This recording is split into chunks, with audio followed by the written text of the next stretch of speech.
Olá,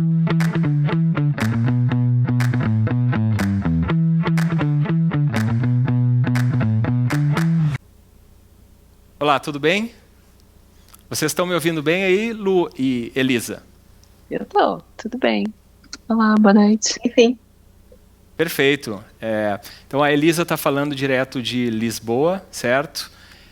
E a Isso Lu mesmo. está falando de Estocolmo, na Suécia. exato. Muito bem. Então a gente resolveu fazer esse painel por conta também do meu envolvimento. Como eu falei, eu estou morando fora há alguns anos já, não muitos, 2 anos e meio, mas já parece que faz muito tempo.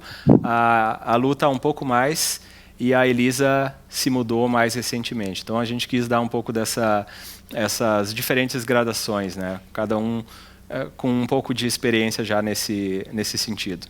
Então, para começar a noite, a gente vai falar sobre como é ser designer ou pesquisador no exterior. É um tema que desperta o interesse de muita gente, por isso que a gente trouxe para cá, para a UXConf. Especialmente durante o Corona, vimos diversos conhecidos mudando de país, indo para fora, começando a trabalhar remotamente para empresas do Brasil ou de outros países. Eu mesmo me mudei, como eu já comentei, e só voltei para a minha cidade natal, que é Porto Alegre, agora, para fazer o evento e visitar a minha família. O primeiro tópico que eu quero abordar é o processo de mudança e adaptação. Sabemos que é bem parecido com uma entrega de um projeto, é como a gente entregar um projeto de UX ou de tecnologia. Elisa, tu podia falar um pouco sobre o processo de decisão e organização de um projeto como esse, um projeto de mudança? Claro, posso falar. Bom, boa noite primeiro. Tipo, eu já tinha esse sonho há um tempo, assim, morar fora, né? E aí, por motivos vários, corona e outros que eu não vou citar, mas que vão se resolver no domingo, talvez, a gente pensou, não, vamos sair do Brasil. E isso foi no ano passado, e a gente tratou isso como um projeto. Eu acho que foi um dos maiores projetos que eu já fiz mesmo, é muito maior que qualquer projeto de viagem. Teve Trello, teve cronograma, teve caminho crítico, teve backup, então dá trampo. Então é bom se planejar. A gente se planejou 11 meses. Antes de se mudar, a gente já sabia os passos, o que dependia do quê. Então é bom ter uma noção de UX nessas horas, de projetos, sabe? Ajuda bastante. É verdade, concordo plenamente do meu ponto de vista também. E Lu, em relação ao aspecto emocional, tu poderia falar um pouco da diferença entre o momento de chegar num país distinto, num país diferente, e o teu momento de hoje, depois de 3 ou 4 anos vivendo na Suécia? É óbvio que eu acho que isso vai depender de cada país que você se muda, né? Mas, por exemplo, no meu caso, que vim parar aqui na Suécia e que era bem desconhecido para a gente, eu percebi assim que quando eu cheguei, por mais que eu tivesse tentado me preparar, eu não tinha muita informação. Aliás, assim, por mais que eu tentasse ter me informado antes, me faltou muita coisa. Então, você sente uma grande insegurança, né? Porque você está tão acostumado a navegar e saber como resolver as coisas, né? E de repente, toda mínima coisa você tem que descobrir do zero, né? E ainda, muitas vezes, numa língua que você não entende muito bem, né? Porque aqui é o sueco que predomina. Então, é um choque, né? Claro que depois de um tempo, eu acho que depois do primeiro ano, por exemplo, eu já tinha muito mais domínio das coisas, né? E hoje a gente está completando 5 anos aqui, né? Você já tem uma outra sensação de casa, né? Você já se localiza, já sabe como navegar, por mais que ainda pintem dúvidas, né? Mas é uma baita curva de aprendizado mesmo. E aí a sensação de insegurança bate, né? Bate bastante. Exatamente, eu E você, concordo. Thiago? Eu concordo plenamente sobre esse aspecto, assim, que por mais que a gente se prepare, como a Elisa falou, vai sempre ter alguma coisa que a gente não pensou e às vezes o psicológico, o emocional também é algo que, por mais que a gente se prepare, não tem como, enfim, se assegurar de maneira completa, assim. Então eu entendo que, no meu ponto de vista, foi muito isso. Eu aprendi também que as inseguranças ou os medos, eles vão aparecer em coisas que a gente não às vezes estava deixando um pouquinho de lado lá, um pouquinho no fundo da mente, assim, e às vezes elas vão aparecer nesse momento mais crítico que é o momento da mudança. Então, agora falando um pouco sobre modalidades de trabalho, que eu entendo também que é um aspecto que as pessoas têm bastante interesse. Eu sei que há diversas possibilidades de trabalhar e morar fora. Lu, tu poderia comentar um pouquinho sobre o teu formato de trabalho atual, ou, enfim, nos últimos anos até aqui? O meu trabalho aqui foi o trabalho tradicional, eu diria. Eu estava trabalhando para uma empresa sueca mesmo, no esquema bem tradicional. Eu ia para o escritório, tudo mais, até que chegou a pandemia, né? Aí, enfim, todo mundo sabe o que aconteceu. Mas no meu caso, sim, eu estava trabalhando para uma empresa local. Então, nesse ponto era mais tradicional. Eu acho que a Elisa já tem um modelo um pouco diferente, né, Elisa? Como é que está sendo o seu esquema de trabalho? Eu vim e eu continuo trabalhando para o Brasil, né? Estou na Loft, e na Loft a gente tem uma cultura de que você pode trabalhar em qualquer lugar, em qualquer horário. Inclusive, agora tem a questão do fuso horário, né? Então, eu vim, mas continuo para lá. Claro que teve adaptações, né? Então, eu tenho um horário um pouquinho diferente e tudo. Mas mantive, para mim tá ótimo, porque eu gosto bastante de lá. E era uma coisa a menos para me adaptar, né? Como vocês falaram, uma mudança, tipo, eu vim para Portugal, que é tipo Brasil da Europa, né?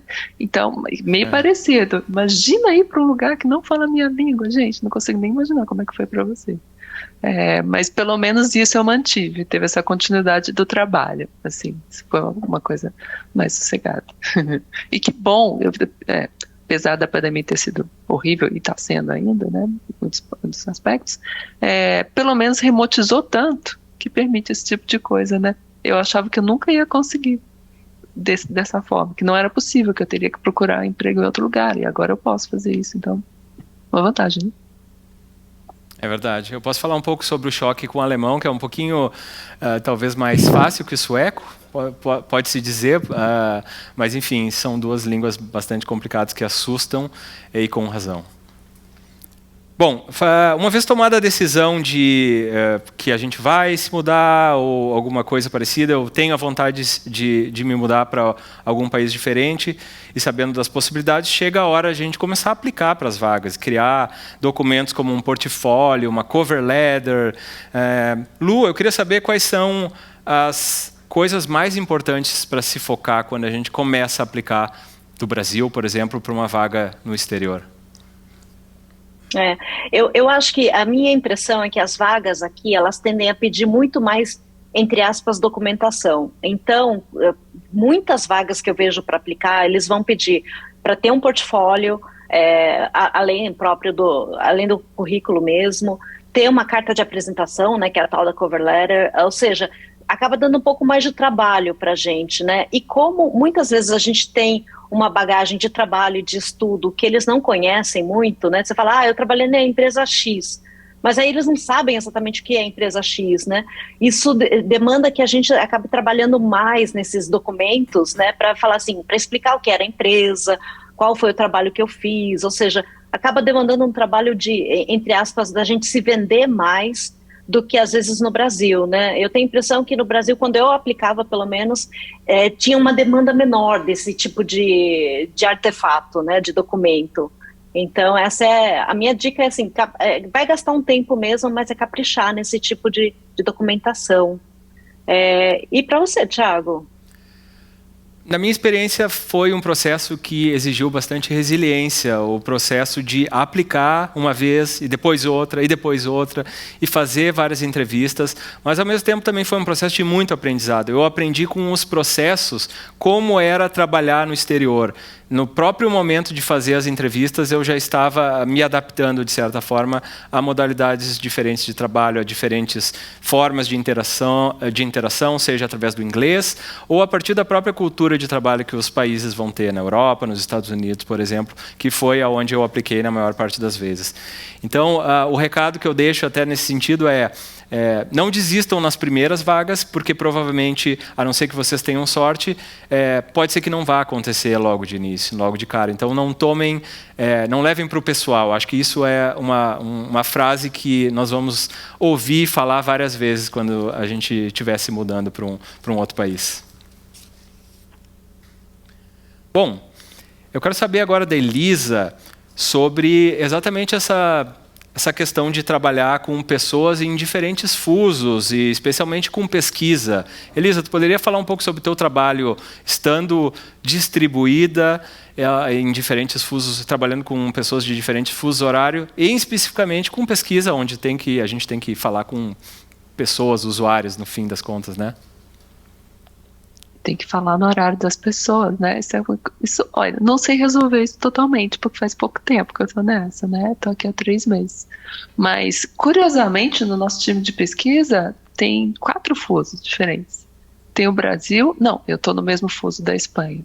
A Lari tá na Espanha também. Tem o Lucas, que tá em São Francisco. Não, Los Angeles, desculpa. Mas é o mesmo fuso. E tem o povo do Brasil. Então, é muito complicado até a gente fazer dinâmica de time. Tem um horário específico que rola para todo mundo, assim, que é meu fim de tarde.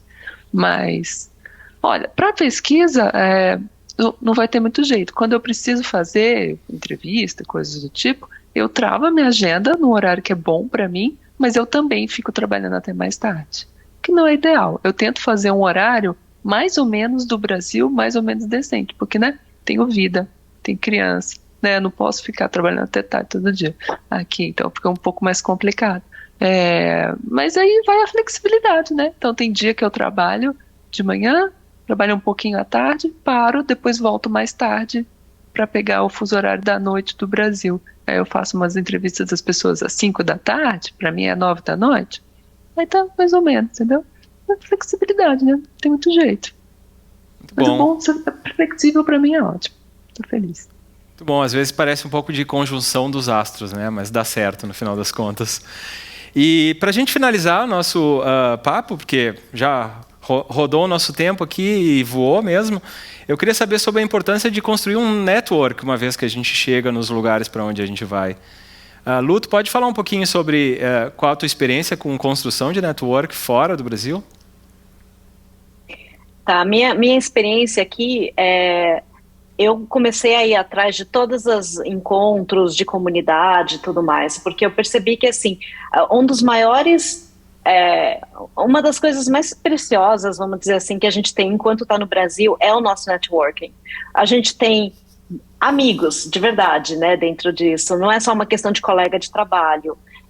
E aí, quando você sai, você perde isso. E, assim, vai desde o básico, né? Você não tem mais quem te dá uma dica, quem te explica alguma coisa, várias coisas, vários benefícios, né, que a gente vê acontecendo quando você está próximo das pessoas que você conhece, tipo, uma indicação de um emprego, de um curso, de um encontro, enfim, você acaba meio que perdendo isso, né? Então, acho que reconstruir esse networking é super importante, assim, e é se jogar mesmo, não ter muita vergonha e participar, né, dos encontros.